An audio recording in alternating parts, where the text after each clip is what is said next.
mas a verdadeira libertação daqueles povos oprimidos, essa ainda não se dá em totalidade. Ainda há aqueles que continuam tão pobres quanto, que continuam tão oprimidos quanto eram pelo sistema colonial. Muda apenas o nome desse dominador. Então, abrindo o romance dessa forma, o Mia Couto já começa a contrapor realidades distintas, né? Para os ricos, a revolução soa de uma forma, para os pobres, ela soa de outra. E todo o romance vai ser feito em cima dessa oposição.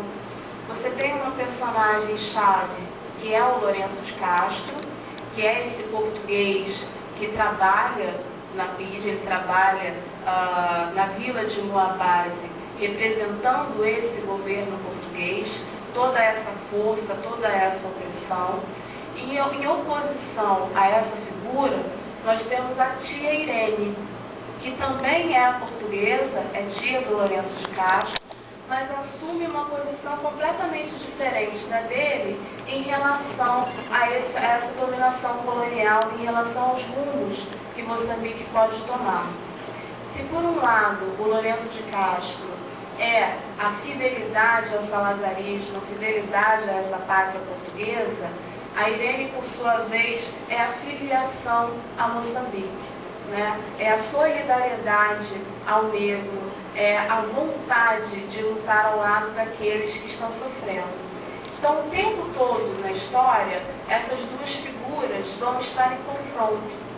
O Lourenço não aceita as decisões da Irene, não aceita as posições que ela toma de se apaixonar por um negro, de se envolver com ele, de ajudá-lo na luta clandestina pela libertação do país. E, ao mesmo tempo, ela o provoca, trazendo para dentro daquela casa portuguesa os elementos de uma tradição africana que ele renega. Então é ela que vai se juntar à adivinha feiticeira, é ela que vai lutar ao lado dos negros moçambicanos, ela que vai trazer essa África que ele não quer enxergar para dentro de casa. E no meio desses dois, né, que são tão opostos, há a figura da Margarida, que é a mãe do Lourenço. Ela sofre com os pesadelos do filho, ela sofre com os traumas que ele carrega desde a infância, quando ele presenciou a morte do pai, do velho Castro, que também era o policial da BID, mas ao mesmo tempo ela quer se libertar daquele pesadelo. Então ela comemora o 25 de abril. Ela vê naquela data uma chance de libertação, de voltar para Portugal, de voltar para sua terra, já que ela não compreende Moçambique como parte dela, né? A história dela ficou em Portugal. Então esse 25 de abril para ela tem um outro significado, que é o significado do retorno. Então a gente já tem aí três visões diferentes para o mesmo fato, né? Para o Lourenço de Castro seria o fim, seria a ruptura com aquele Portugal que ele defende. Para Irene seria a libertação. Para a Margarida seria o retorno à sua pátria, à sua terra. Além disso, a gente tem no romance também, de maneira muito forte, né, com uma presença bem marcada, o cego Andaré. Esse cego, né, essa personagem, ele acompanha a família do Lourenço de Castro desde a época do velho Castro, né, da época do pai morto pelos negros. E é ele que detém ali todos os segredos. Ele que sabe da prática, né, dentro da cadeia, é ele que limpa o sangue que é derramado, é ele que está tanto ao lado dos portugueses quanto ao lado dos moçambicanos, né, e fechando os olhos para aquilo que não pode ser visto, mas ao mesmo tempo abrindo a sua mente para aquilo que precisa ser transformado, precisa ser modificado.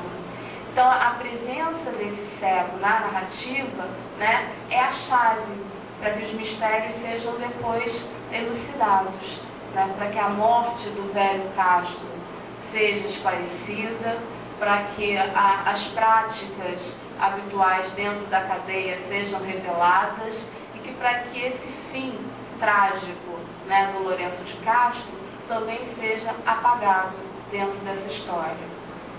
Então, em meio a um cenário que começa lá no dia 19 de abril, com os rumores, né, os boatos de que algo vai acontecer em Portugal e que com isso vai mudar as trajetórias dos territórios colonizados, essa narrativa ela vai se construindo à maneira de um diário. Cada dia, né, é representado ali como um passo para esse desfecho. E cada capítulo apresenta uma epígrafe. Algumas retiradas do diário da Irene, né, dos cadernos da Irene, outras de citações, de frases ditas por pessoas ilustres que fizeram parte dessa história, mas a cada capítulo você tem uma construção. É como se o romance estivesse preparando esse 25. E em meio a tudo isso, você tem os traumas do colonialismo. Né? Eles aparecem ali na forma dos pesadelos do Lourenço de Castro. O pai era um grande torturador. O pai era um policial repressivo e esse pai é morto pelos negros. Né? Ele costumava pegar os negros, os presos, e levá-los para um passeio de helicóptero. Em determinado momento ele fazia com que esses presos pulassem do helicóptero. Né? Só que ele morre justamente vítima dessa prática. Os presos se enredam nas suas pernas e ele cai junto com eles. E o filho presencia isso. E carrega essa história, carrega esse trauma por toda a sua vida. Ele vai se tornar também um policial da PIDE para poder vingar a morte desse pai.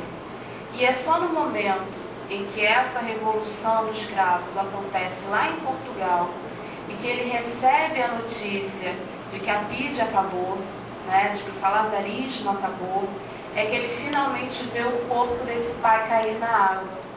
É como se essa morte estivesse em suspenso todo esse tempo. Ele estivesse carregando esse momento de suspensão até um desfecho. O único desfecho possível seria a morte total. E aí não é só a morte total do velho Castro, é a morte de todo um sistema, né? É a morte do salazarismo em si, é a morte daquela repressão colonial. E aí ele se sente completamente perdido, ele fica desnorteado ao receber essa notícia, porque agora ele acha que tudo aquilo que foi feito foi em vão. Seu pai morreu em vão, ele doou a sua vida em vão e não tem para onde retornar. Então, a primeira visão que fica desse 25 de abril, né, é a de falência, a falência de um sistema, a falência de uma política repressora. A segunda, que é a visão que a mãe dele tem, é a visão de que agora, enfim, ela pode retornar para aquele Portugal que ela conhecia, que não era também o Portugal dessa violência. Para os negros que finalmente vão ser libertos daquela cadeia, né, e vão poder se vingar dos portugueses, dos poucos portugueses que restavam ali, né, é um anúncio de liberdade. Mas apesar de todo esse discurso de otimismo, o livro traz também a constatação de que não basta esse 25, que outros 25 precisam acontecer. A adivinha, a Gessulina, é que vai dizer, esse 25 não é o nosso, é preciso que outros 25 mais nossos aconteçam. E aí entra nessa perspectiva, né, de futuro a independência de Moçambique e a libertação desses povos oprimidos. Não só oprimidos pelo sistema colonial, mas oprimidos pela própria forma de sobrevivência dentro do país. O gesto final da narrativa, que é a pintura da cadeia pelo Andaré, depois que os presos se libertam, matam os policiais, inclusive o Lourenço de Castro, né, ele vai apagar as marcas daquele sangue.